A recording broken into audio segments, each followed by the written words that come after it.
You didn't think it'd be seeing this today. Well, some people would have, but anyway. Basically, I'm here to talk about the topic of martial arts and if a Christian can practice them. Now, this is important because many Christians want to know. Because in this day and age, we need to be able to defend ourselves more than ever, especially with the Great Tribulation coming and all that stuff. But what the great question is, can we practice martial arts? Can we go out there and personally practice them? Now, first and foremost, I am going to say this is a very dependent answer. It depends on circumstances. I'm going to explain to you that in just a minute. Now, if we go to the book of Matthew, chapter 5, verse 39, it says, "But I say unto you, that ye resist not evil, but whosoever shall smite thee on thy right cheek, turn to him the other also." So it's basically saying turn the other cheek. Now, many people will bring this up when we bring up the martial arts or self-defense argument. They'll say, well, if someone hits you, you don't hit them back because of the scriptures, because of Matthew 5:39. However, I would like to counter-argue that and go to Luke 22:36, where it says, "And then he said unto them, But now he that hath a purse, let him take it, and likewise his scrip. And he that hath no sword, let him sell his garment, and buy one."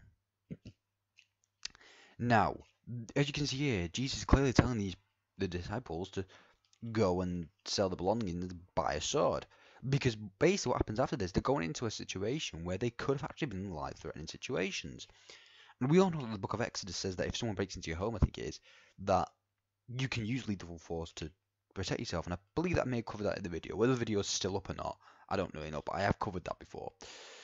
So clearly, self-defense is indeed allowed.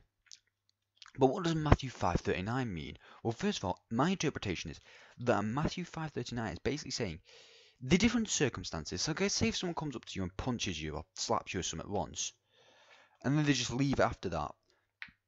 The Christian way to deal with it is to not do anything back. Just leave it. If it's already done and they're not going to hit you again, leave it.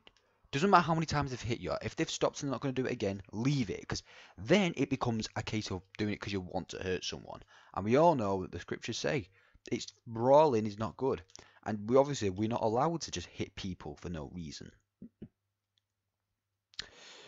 But if someone comes up to you and punches you and they're clearly not going to stop, and they're clearly actually trying to start a full-on fight, and you're going to be in danger, yes, self-defense clearly is allowed. Self-defense has never been told, we're never told we can't defend ourselves.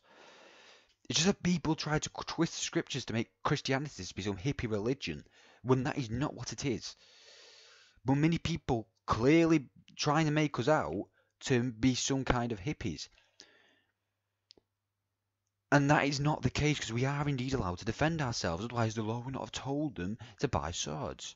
However, this does not make it okay to practice martial arts in a sense, because then we're going to get into the Proverbs 16:18. And I'll explain why after I've read it. Let's get the King James Version. Basically, pride goeth before destruction, and a haughty spirit before a fall. This is basically saying, well, obviously we all know pride is wrong. And now why do we bring this verse up, you ask? The reason I bring this verse up is quite simple. Pride is associated with many forms of martial arts. You'll see it all over, many superstars. They are prideful, massively. This is wrong. If you're taking pride in this, and you're prideful of it, then you cannot, I'm sorry, but you can't practice it until you sort that issue out. Because it's just going to feed you even more pride, and it's going to get you into even deeper sin, and you'll start backsliding without even knowing it. Sometimes you don't even know it. But pride will destroy you. Whether it be in the ring, or in your competition, or just in your spiritual life, pride will bring destruction to your relationship with God, and you're going to become fruitless. And it's not even just pride, it's violent, the actual want to attack others. If you actually are doing this because you want to fight others, like on the street, and you want to hurt others, no, that's wrong. But for example, there's a boxer named Tyson Fury. He's a professed believer of the gospel, right? He claims to be a born-again Christian. fair enough. And to be fair, it looks like he is. Obviously I don't know him personally, so I don't know what the situation is, but I personally believe that he is. Now he's fighting someone named Deontay Wilder on 1st December. Why is this important? Because Deontay Wilder is very prideful. You can see him with all of his gold chains and all that. He's an extremely prideful man. Whereas Tyson Fury gives glory to the Lord all the time. For example, when he became the champion of the world, his first thing was to thank Jesus. Alright? He was preaching the gospel on the news when they were trying to ask him questions. He's clearly doing something. Alright? So my point is, it is indeed possible to be practicing these sports and also be a Christian. You just have to be in the right mindset. Because if you're going in this purposely wanting to hit someone, you are in sin. Okay? You are in sin. No two ways about it. And if you're going for prideful reasons, you are in sin. So if you can push those things aside, yes, you can indeed practice martial arts. However, there's one other factor. And because Revelation 21:8 tells us this.